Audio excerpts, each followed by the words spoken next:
Mataram, government has seen that Vande Mataram should swing full paragraph. So what's your thoughts on that? No, this is a guideline from the government, and of course every state that wants to honor that, we have to respect it. I was telling people that when the Vice President launched my book on Sri Narayana Guru in Delhi, at the beginning we had all 5 verses, and when he left also we had again all 5 verses. That was the system that the government decreed there.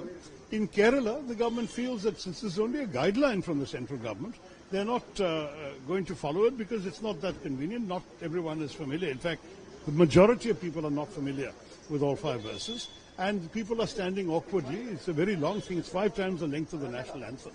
The original scenario, which we've been following since the days of our freedom struggle, is to sing the first verses of Vande Mataram. And frankly, we all know it. We've all been singing it for years and decades. We all respect the national song. It's something very important to all of us. And as a result, what we're doing is very much upholding that tradition. But this additional imposition of the full thing is awkward at various levels. No one knows the words. The length is unusually long. It's 5 times. On top of that, the government's guideline says do it at the beginning and at the end, so twice. It becomes a genuine problem. And I must say that we all understand the BJP has a political agenda behind this choice. But I challenge any BJP leader to come and sing all 5 verses before us. This is a certain amount of political hypocrisy also involved.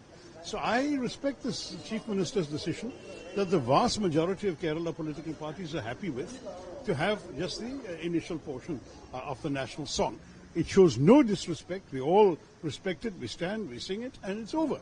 But this kind of thing, doing it 5 times the length twice, this is a rather bizarre guideline from the central government. And obviously, wherever it is acted upon, in whichever state it fully happens, we must all respect it.